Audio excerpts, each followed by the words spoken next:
Welcome to r/entitled people, where we share stories from your lives about people who think the rules don't apply to them and they should get what they want. Thank you, friends, for subscribing to the channel and for so many likes. And today we have two great stories, so subscribe, hit the like button, and let's begin. The first story: the manager suspended the assistant manager for ordering/forcing me to work where it was not safe. The second story: the lawyer claimed a couple were following him. He thought I was a security guard and asked to keep them out, but I'm an officer, and I arrested him. The first story is, I don't feel safe, entitled manager. Hey guys, I have a fun story about when I used to work retail. A little bit of backstory: when I was 20, I used to work at the oh-so-famous Walmart, in a not-so-safe neighborhood. This Walmart had many instances where customers and employees were attacked and jumped in the parking lot. Remember this because this is what the story is about. The players in this will be entitled assistant manager, EAM, entitled floor manager, EFM, cool floor manager, CFM, store manager, SM, and myself. So my position at Walmart was almost a jack of all trades. They would tend to put me in any department depending on the needs for the day. It was to the point that I would hear my name mentioned over the store's radio asking for me to go to a different department frequently. Now, when I was hired on, I was told that in my contract, the management team can put me in areas needed at any time during my shift, as long as I could work the area or had a certificate to use certain machinery.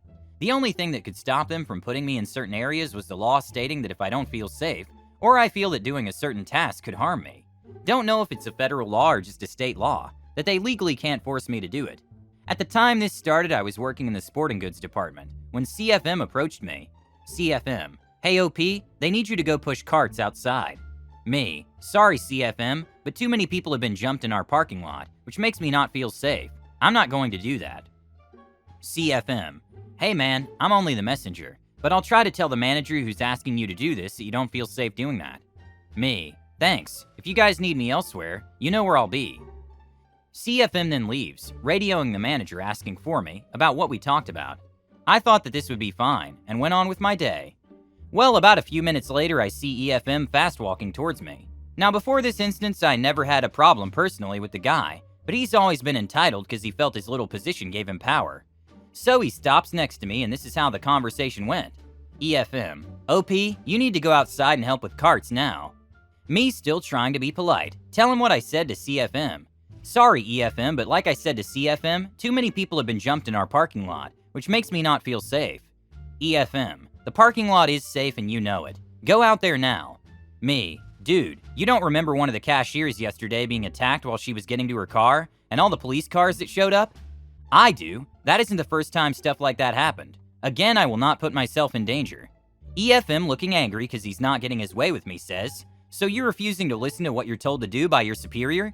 Me: seriously? You know you can't force someone to do something at work if they don't feel safe, right?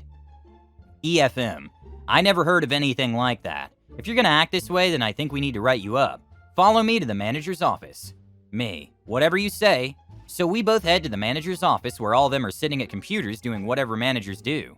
EFM: so I got OP here refusing to go outside and push carts. Go ahead OP, tell them what you said to me. He got a grin on his face thinking that he won some battle at this point. Me, sighing: I don't feel safe pushing carts because of the many times the store reported people getting attacked in the parking lot. I was told before that if I don't feel safe with a task, that management can't force me to do the task. Now for some reason EFM doesn't know about this law, and now is trying to force me to go outside. If I'm forced to go out and push the carts, then I will just get in my car and leave, and deal with the write-up. Now the manager's office also had a smaller office in the back that had all the cameras for the store, and out the door I saw SM scoot his chair back and look straight at us. SM: so OP, you don't feel safe out there? Me: yes sir. SM: interesting. Hey OP, what department do we have you in today?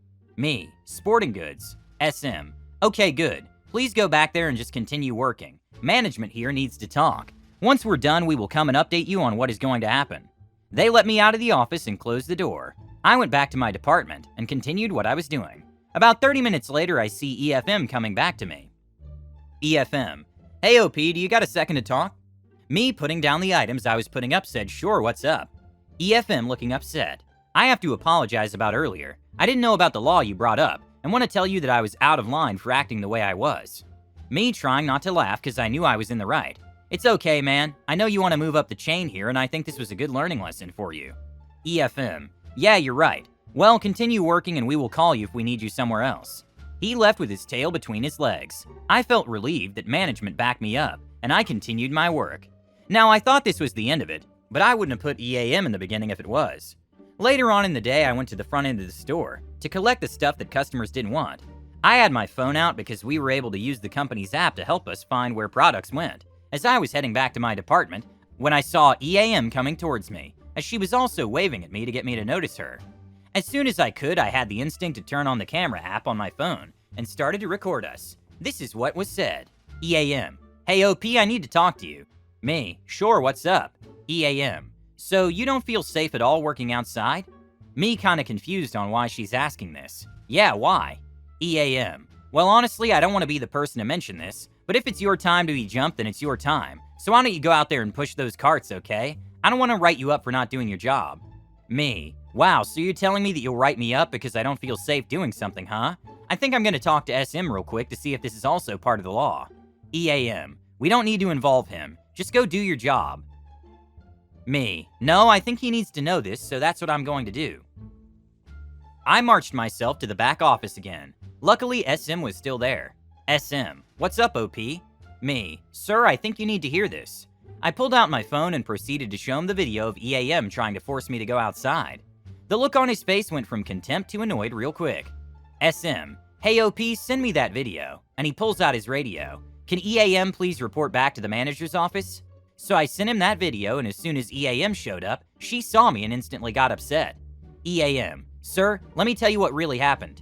SM. No need. He held up his phone. Why don't we both sit here and listen together on what really happened? SM told me to leave and lock the door behind me. I didn't know what else to do, so I just went back to my department and continued what I was originally doing. It wasn't long until I saw CFM running back to me looking concerned. CFM. OP, dude, what the hell just happened? Me. With what? CFM. Dude, EAM just got suspended from work. Apparently she was told that her actions are not what managers do, that she can't force someone to do things they don't feel safe doing because she has a title. I just assumed it had something to do with you because of what happened to EFM. Me. Hey, I did say that I didn't feel comfortable pushing carts. It's not my fault that management here needs a refresher on what the law is. Well, after this, about a week or two, I finally saw EAM return to work. She wasn't too happy to see me, but she did have to apologize. The second story is, dude, I'm not a security guard. I'm a deputy sheriff, and you are now being detained. Early during my career in the court division, I was working the post at the security checkpoint at the front door of the Justice Center. At the time, we wore gray slacks, a white long-sleeve shirt, black clip-on tie, and a dark blue blazer.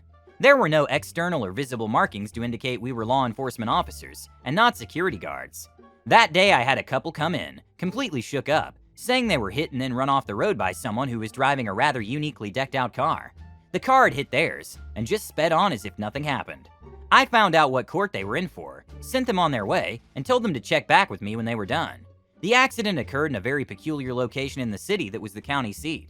It basically had a boundary line that excluded a small triangle inside of it. Since the accident happened on the road, it was in the city. Before I could make the call to them, the car matching the description of the victims gave me pulled into a parking spot opposite the front door of the Justice Center. When the driver came into the building, I was shocked. He started going on about this couple that was stalking him and wanted us to keep them out of the building if they showed up. As one of my coworkers went about the process of getting the person through our checkpoint, I stepped outside, looked at the passenger side, front, and rear ends of the car, and returned to my post. After he had cleared the security checkpoint, I told the man to have a seat. He told me he was an attorney and was due in court in a matter of minutes. I told him the judge would be notified he'd be delayed. He refused to sit down, so I used a more authoritative voice telling the man to have a seat. He still refused to follow my commands, so I told him to turn around. As I handcuffed him, I told him, dude, I'm not a security guard. I'm a deputy sheriff, and you are now being detained for suspicion of felony hit and run. He tried objecting, continuing to tell me the car I hit was stalking me. I reminded him he was detained by law enforcement, and while I had probable cause to file charges against him for leaving the scene of an accident, I had no obligation to read him his rights, as in Mirandize him. See Miranda versus Arizona, as the incident happened inside the city limits, so the local police department had jurisdiction, and anything he said to me would be usable, as I was not asking him any questions at all, and since he was not under arrest.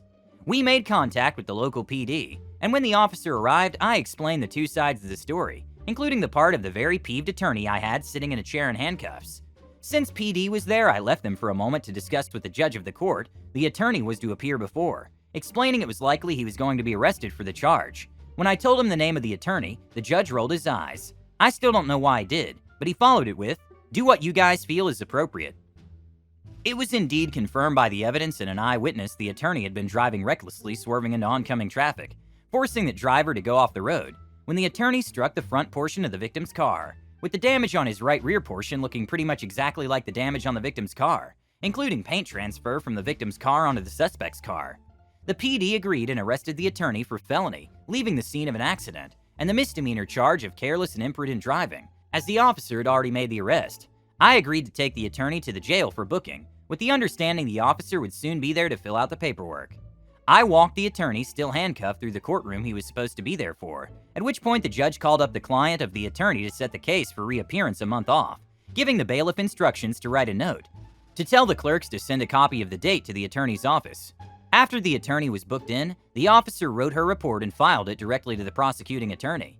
The PA felt there was more than sufficient probable cause to charge the driver, so the formal paperwork, known as the information, that is filed with the court to formally press charges. The judge read over it and agreed there was enough PC to charge the attorney. Almost near the end of the morning session, I transported the attorney back to the court from the jail and stayed knowing I'd have to return him either way, as his possessions were in a crate in the jail. The judge asked if he wished to have the case set off so he could retain an attorney. He said he was going to retain counsel. Due to the nature of the crime, the judge entered a standard $1,000 bond on the careless and imprudent driving charge, and then hit him with a no bond hold on the charge of leaving the scene of an accident. The idea was to hold the attorney for 2 days as shock time, then let him bond out. Eventually, the attorney took a plea for a lesser charge, but I will never forget the look on his face when I told him I wasn't a security guard and placed him in cuffs. Oddly enough, he would be just the first of a few attorneys I had to place in cuffs while working in the court division. It's still the one which hits me with the weirdest events, as the attorney claimed the couple had been stalking him, yet he was the one who crossed recklessly to speed past the victims, running the eyewitness off of the oncoming lane as well. I worked in the very courtroom he was headed to as bailiff for around 3 years, but I will never forget that interaction, because the attorney went to great lengths to speed away from the victims and see where he was headed. The victims just happened to be coming to the same location he was, but got there first. I forgot to mention, the reason the attorney gave for his actions was due to the fact he was going to be late to the court, and would have had to wait for several other cases to be heard before his own. The third story is, sometimes you don't see a guy for 10 years, then he checks into your hotel, and now you might have to testify against him. I knew this guy from the bars in my 20s. Never hung out with him anywhere else, just knew him through mutual acquaintances. Actually, I knew his grandfather. He lived next door to me, small town. He eventually met some girl and moved, and I never saw him again. Never seemed like a creep. Anyway, fast forward to December 2020, week of Christmas. I arrive for my NA shift, see his name on the check-in, 2 rooms. He arrives with a woman and kids in tow. I check his ID, but I obviously can't check his kids' IDs. I know they aren't his, but I assume they're his girlfriend's kids. I don't think anything of all this. Lots of people and families coming for the holidays to visit family. Fast forward to just after New Year's. A deputy comes to the hotel. Apparently kids weren't his girlfriends, and he's under investigation for giving them drugs and molesting them. My boss hands over documents and CCTV footage and asks me if I'd be willing to testify I saw him enter the hotel with the 2 girls, age 14 or so. Anyway, the deputy called today to let me know he's accepted a plea deal, and I won't have to testify. First 6 months of NA have been interesting. I hope you enjoyed the video, and if you liked it, don't forget to subscribe and turn on notifications.